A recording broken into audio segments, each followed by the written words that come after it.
ஆண்டவராகிய இயேசு கிறிஸ்துவின் நாமத்தில் காலை வாழ்த்துக்கள். இன்றைய மன்னா, நானோ நீதியில் உம்முடைய முகத்தை தரிசிப்பேன், நான் விழிக்கும்போது உமது சாயலால் திருப்தியாவேன். சங்கீதம் 17 வசனம் 15. எவ்வளவு தீர்க்க தரிசனமாக தாவீது சொல்கிறார் பாருங்க. இது விண்ணப்பமாக சொல்லிட்டு நானோ அப்படின்னு சொல்கிறார். நீங்களும் நானும் அப்படி சொல்ல முடியுமா? தாவீது கொண்டிருந்த நம்பிக்கை நமக்கு இருக்குதா?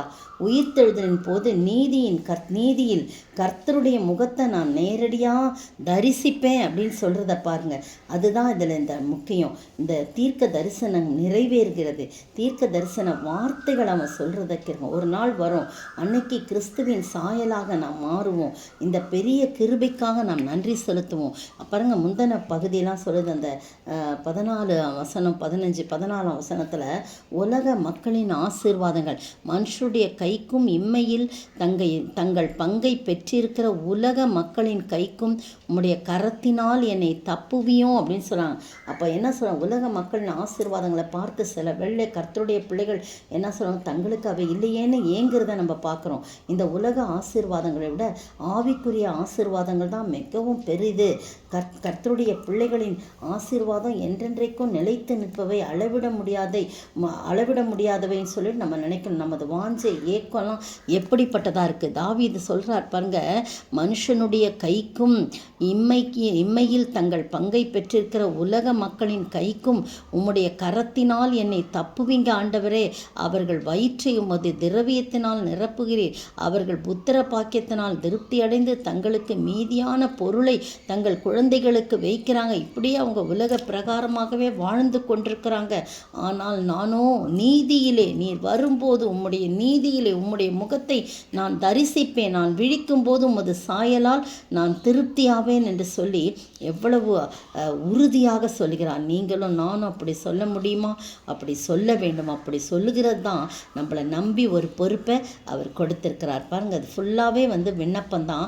கண்மணியை போல என்னை காத்தலும், என்னை ஒடுக்குகிற துன்மார்க்கருக்கும் என்னை சூழ்ந்து கொள்கிற என் பிராண பகைஞருக்கும் மறைவாக உம்முடைய செட்டைகளின் நிழலிலே என்னை காப்பாற்றலாம். அப்பவும் பாருங்க, எல்லாரும் என்னை பகைக்கிறாங்க, ஆனால் நீர் உம்முடைய செட்டைகள் நிழலிலே என்னை பாதுகாத்து கொள்ளுங்க அப்படின்னு சொல்லி சொல்கிறாங்க. வீம்பு பேசுகிறாங்க. நாங்கள் செல்லும் பாதைகளில் இப்பொழுதும் எங்களை வளைந்து கொண்டார்கள், எங்களை தரையிலே தள்ளும்படி அவர்கள் கண்கள் எங்களை நோக்கி கொண்டிருக்குது.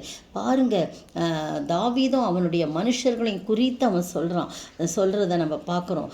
ஒரு முறை பாருங்க, ஒரு மலையில் தங்கி இருக்கான் அப்படின்னு சொன்ன உடனே பாருங்க, ஒரு முறை என்ன நடந்தது என்பது சவுல் சொல்கிறான், தாவீது எங்கே தங்கியிருக்கான்னு சொல்லுங்கள், அவன் ஒளிந்து கொண்டிருக்கிற இடத்த சொல்லுங்கள், மறைவிடத்தை சொல்லுங்கள், நான் அவனை பிடிப்பேன் அப்படின்னு சொல்கிறான். அதே மாதிரி சொல்கிறாங்க, அவன் ஒரு வனாந்தரத்தில் தங்கியிருக்கான். சவுலும் அவன் மனுஷரும் தாவீதை தேட வருகிறார்கள் அப்படின்னு சொல்கிறாங்க. எந்த வனாந்தரம்னா மாகோன் வனாந்தரத்தில் அவன் இருக்கிறான்.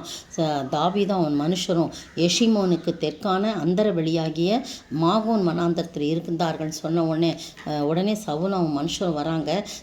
சவுலும் அவன் மனுஷரும் தாவீதை தேட வருகிறான் என்று அவனுக்கு அறிவிக்கப்பட்ட போது அவன் கண்மலையிலிருந்து இறங்கி மாகோன் வனாந்தரத்தில் தங்குறான். அதை சவுல் கேள்விப்பட்டு மாகோன் வனாந்தரத்திலே தாவீதை பின்தொடரான். சவுல் மலையின் இந்த பக்கத்திலும் தாவீதும் அந்த மனுஷரும் அவன் மனுஷரும் மலையின் அந்த பக்கத்திலும் நடக்கிறாங்க. நீங்கள் பார்த்தீங்கன்னா 1 சாமுவேல் 23ஆம் அதிகாரத்தில் இந்த சம்பவம் சொல்லப்பட்டிருக்கு.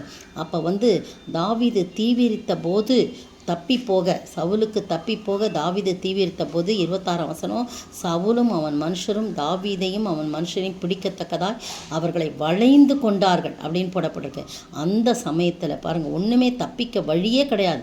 ஆனால் அந்த சமயத்தில் ஒரு ஆள் சவுலிடத்தில் நீ சீக்கிரமாய் வாரும், பெலிஸ்தர் தேசத்தின் மேல் படையெடுத்து வந்திருக்கான்னு சொன்ன உடனே சவுல் தாவீதை பின்தொடர்றதை விட்டுட்டு பெலிஸ்தரை எதிர்க்கும்படி போனான். அதனால் பாருங்கள், தாவீது அந்த இடத்துல தப்பு வைக்கப்படுறான். அதனால் ஆண்டவர் தான் அவனை கூட இருந்து பாதுகாக்கிறார். அதை தான் இந்த இடத்துல சொல்லப்படுது. சங்கீதம் 17ஆம் அதிகாரத்தில் 17ஆம் சங்கீதத்தில் என்ன சொல்லப்பட்டிருக்கு அப்படின்னு சொல்லும்போது, சங்கீதம் 17 இது மாதிரி என்னை சுற்றி அவர்கள் வளைந்து கொள்கிறாங்க அப்படின்னு சொல்லி, நீங்கள் தான் ஆண்டவரே எனக்கு துணையாக இருக்கணும் அப்படின்னு சொல்கிறத நம்ம பார்க்குறோம். அந்த சங்கீதம் முழுக்க நீங்கள் பாருங்கள், நான் செல்லும் பாதைகளில் இப்பொழுது எங்களை வளைந்து கொண்டார்கள், எங்களை தரையிலே தள்ளும்படி அவர்கள் கண்கள் எங்களை நோக்கி கொண்டிருக்கிறது அப்படின்னு சொல்லி 17:11 போட்டிருக்கு. பீறுகிறதற்கு ஆவலுள்ள சிங்கத்துக்கும் மறைவிடங்களில் பதிவிரிக்கிற பாலசிங்கத்துக்கும் ஒப்பாயிருக்காள். கர்த்தாவே, நீர் எழுந்திருந்து அவனுக்கு எதிர்ப்பட்டு அவனை மடங்கடியும். கர்த்தாவே, என் ஆத்துமாவை துன்மார்க்கனுடைய கைக்கு உம்முடைய பட்டயத்தினால் தப்புவியன்னு சொல்லிட்டு தான் இதெல்லாம் சொல்கிறேன். அவங்க எல்லாம் அப்படி இருக்காங்க ஆண்டவரே. நான் அப்படி கிடையாது. நானும் நீதியிலே உம்முடைய முகத்தை தரிசிப்பேன். நீங்களும் நானும் ஆண்டவருடைய முகத்தை தரிசிப்பதற்காக மட்டுமே நம்முடைய வாழ்க்கையை வாழ வேண்டும். ஒரு நாளிலே அவரை நாம் சந்திப்போம். பரலோகத்தில் அவருடைய முகத்தை தரிசிக்க வேண்டும். அதுதான் நம்முடைய வாஞ்சையாக இருக்கணும். அப்படிப்பட்ட ஆசீர்வாதத்தை நானும் பெற்றுக்கொள்ள வேண்டும் என்று சொல்லி கேட்கும்போது கர்த்தர் அதை ஆசீர்வதிப்பார். ஜெபிப்போமா? மூன்றில் ஒன்றாய் ஜொலிப்பவரை முகமுகமாய் தரிசித்திட வாஞ்சையாய் தவிக்கும் எனதுள்ளம் வாருமென்று கூப்பிடுதே, வாருமென்று கூப்பிடுதே. தேவசாயல்லாக மாறி தேவனோடிருப்பேன், நானும் தேவனோடிருப்பேன். ஸ்தோத்திரிக்கிற ஆண்டவரே, துதிக்கிற ராஜா, உங்களுடைய முகத்தை முகமுகமாய் தரிசிக்க, அந்த ஜொலிக்கும் முகத்தை நாங்கள் தரிசித்து வாழ நானோ அப்படி எப்பொழுதும் வாஞ்சையாக இருக்கிறேன். உதவி செய்ய வேண்டும் என்று கர்த்தரும் மீட்பரும் ராஜாவாகிய இயேசு கிறிஸ்துவின் விலையேறப்பட்ட நாமத்தில் ஜெபிக்கிறேன் பிதாவே, ஆமேன். யாக்கோபு தன் குமாரனாகிய யோசேப்புக்கு கொடுத்த நிலத்துக்கு அருகே இருந்த சமாரியாவிலுள்ள சீகார் என்னப்பட்ட ஊருக்கு இயேசு வந்தார். அங்கே யாக்கோபுடைய கிணறு இருந்தது. யோவான் 4:5-6. இன்றைய கேள்வி: எந்த காலம் வருகிறதற்கு இன்னும் எத்தனை காலம் செல்லும் என்று இயேசு சொன்னார்? எந்த காலம் வருகிறதற்கு இன்னும் எத்தனை காலம் செல்லும் என்று இயேசு சொன்னார்?